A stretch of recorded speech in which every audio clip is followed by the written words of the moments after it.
कोई किसी कायदे करीने पे, वो हमें कह रहे हैं हम गिलगित बल्तिस्तान पे कब्जा करेंगे। आप उन्हें अमन का झंडा दिखाएं। मुझे लगता है अमन जो है वो खौफ के तबादुन से कायम होता है। उनका आर्मी चीफ कह रहा है किसी वक्त भी हम कर सकते हैं, ऑर्डर की देर है। नए चीफ ऑफ आर्मी स्टाफ के लिए कौन कौन से चैलेंजेस हो सकते हैं जिनसे उन्हें निबरदाज़मा होना पड़ेगा? यकीनन वेस्टर्न बॉर्डर, ईस्टर्न बॉर्डर तो गिवन है ना, किसी भी आर्मी चीफ के लिए ये एक बहुत बड़ा चैलेंज है। और जनरल बाजवा साहब ने तो उस पर तबसरा ही नहीं किया कि गिलगित पे कब्जा कर लेंगे। लेफ्टिनेंट जनरल फैज हमीद ने कबल अज वक्त रिटायरमेंट का फैसला किया है। इस वक्त कोर कमांडर बहावलपुर हैं लेफ्टिनेंट जनरल फैज हमीद, और गो के वो सुपरसीड नहीं हुए। हमारे खतरात अंदर मौजूद हैं और ये खतरात ये हैं कि हमने 40 साल में जो बोया वो हमें काटना पड़ रहा है बहुत बड़ा। फैज हमीद ने भी कबल अज वक्त रिटायरमेंट लेने का फैसला कर लिया। इससे पहले भी एक जनरल थे, जनरल अजहर, उन्होंने भी ऐसे ही किया था। आपको पता है कि क्या हो रहा है? $4 बिलियन के चीजें खड़े हुए हैं, उनको क्लियरेंस नहीं आ रहे हैं। कश्मीर लेने के लिए बिल्कुल रेडी हैं, हम बिल्कुल तैयार हैं। हमें बस इंडिया की गवर्नमेंट ने ऑर्डर करना है तो हमने अपना ऑपरेशन स्टार्ट कर देना है। हारून साहब वो समझते हैं कि पाकिस्तान माशी तौर पे दिवालिया हो चुका है, इसलिए ये लड़ने की सलाह। हम देखते रहे कि कितनी बार उन्होंने वायलेशन भी की, और इसको बैठ के जो यूएनओ के स्टेट के मुताबिक या उनकी जो लॉज के मुताबिक वो देखना चाहिए। नमस्ते दोस्तों, जय हिंद। हिंदुस्तान स्पेशल में आपका स्वागत है दोस्तों। जैसा कि दोस्तों आपने क्लिप में देखा, पाकिस्तान मीडिया ये चर्चा कर रहा है कि भारत के इरादे अच्छे नहीं लग रहे, भारत हमें चारों तरफ से घेरने का इरादा बना चुका है।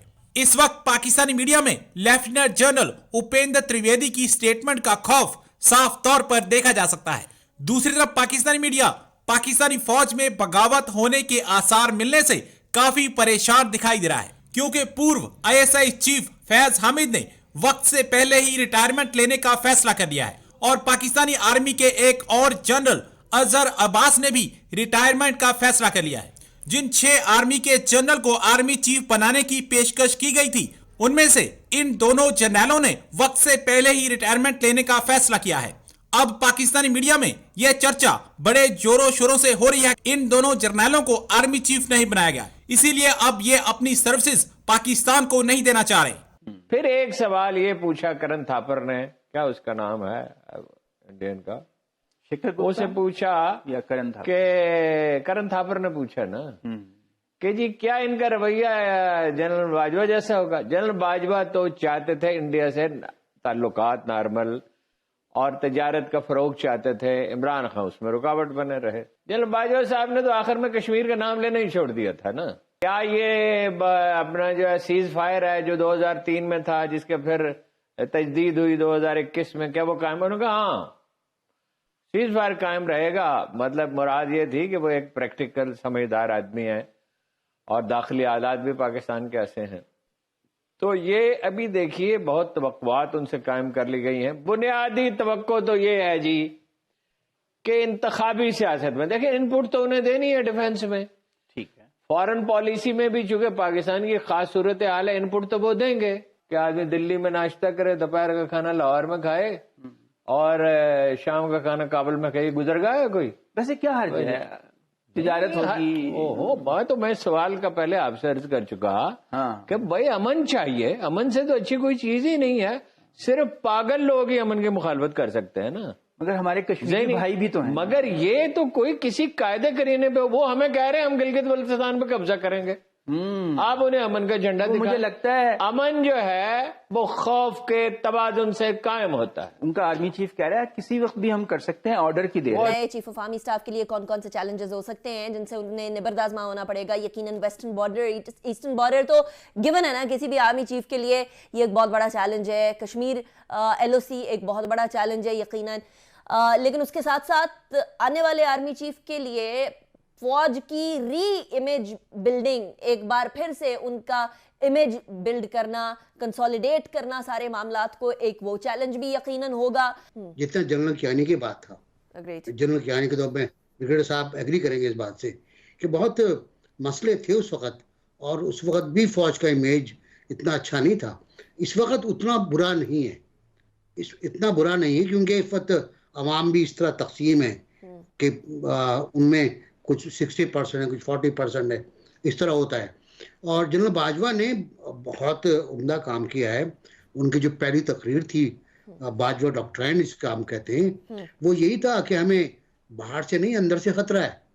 हमारे खतरात अंदर मौजूद हैं और ये खतरात ये हैं कि हमने 40 साल में जो बोया वो हमें काटना पड़ रहा है बहुत बड़ा एक बार। ये नई तकरीर नहीं थी जो उन्होंने कल की है, उसमें इसमें तो कुछ चीज़ें कम भी थी। मैं शिकवा करूँगा ज़रूर कि उसमें कश्मीर नहीं था, उसमें और इश्यूज़ नहीं थे, उसके अंदर इंटरनल इश्यूज़ पे हम बात कर रहे थे।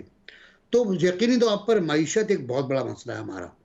मईशत है, इस मुशीत के साथ ही हमारी तरक्की है, हमारा रोजगार, लोगों का बेरोजगारी का खात्मा है। इंडियन आर्मी की तरफ से स्टेटमेंट आई है रिसेंटली कि हम तैयार हैं, पाकिस्तान के पास जो कश्मीर है उसे लेने के लिए, हमें बस ऑर्डर की ज़रूरत है गवर्नमेंट की तरफ से। दूसरी साइड पे अगर पाकिस्तान आर्मी की बात की जाए तो recently chief of army staff change हुए हैं। इसी वाले से पाकिस्तान की पब्लिक क्या रिव्यू रखती है, क्या राय रखती है, जानते हैं पाकिस्तान की पब्लिक से। जिस टॉपिक पर मैं वीडियो रिकॉर्ड कर रहा हूँ वो टॉपिक ये है कि रिसेंटली इंडिया के जो कमांडर हैं, आर्मी कमांडर हैं, उनकी तरफ से एक स्टेटमेंट आई है कि हम कश्मीर लेने के लिए बिल्कुल रेडी हैं, हम बिल्कुल तैयार हैं, हमें बस इंडिया की गवर्नमेंट ने ऑर्डर करना है तो हमने अपना ऑपरेशन स्टार्ट कर देना है। इस पर आप क्या कहेंगे एज ए पाकिस्तानी? सर, ये इंडिया की ये जो बातें हैं ये बेमानी बातें हैं, क्योंकि हम समझते हैं कि हमारी जो पाकिस्तान के अंदर जो एक दीन का ईमान है। बात की जाए हाली धमकी है तो उन्होंने आर्टिकल 370 भी हटाया, आर्टिकल 35A की बात करें वो भी हटाया, और इसके अलावा अगर ईमान के जज्बे की बात करें तो यहाँ पे अगर 22 करोड़ मुसलमान हैं या 25 करोड़ मुसलमान हैं, वहाँ पे 27 करोड़ 30 करोड़ के करीब मुसलमान हैं। मुसलमान तो वहाँ पे भी हैं, उनकी आर्मी में भी हैं। प्रैक्टिकली बात करने की ज़रूरत है। ये इंटरनेशनल जो हालात हैं, जो कुव्वतें हैं, वो हमें दबाती हैं। इंटरनेशनल जो पावर्स हैं क्यों हमारा साथ नहीं देती हैं? एक तरफ हम ये कहते हैं कि जी हम राइट पे हैं, ऐसे ही है, हमारा तो स्टांस यही है कि हम राइट पे हैं। कभी हम यूनाइटेड नेशन जाते हैं, कभी हम किसी कंट्री को कहते हैं। दूसरी साइड पे हमारा स्टांस ये इंडिया राइट पे नहीं है, फिर भी इंडिया की क्यों साथ दिया जाता है? आपके ख्याल? ये जो बायस है ना मुस्लिम्स के बारे में, वो है। ये मेरे पास इसके अंदर पूरा डाटा है, कंट्रीज़ की लिस्ट दी हुई है जहाँ सबसे बड़े जो हैं उधर नारकोटिक्स के गैंग वो हैं। मर्डर में सबसे ज़्यादा टॉप पे जो मुल्क हैं वो सारे जो गैर मुस्लिम मुल्क हैं।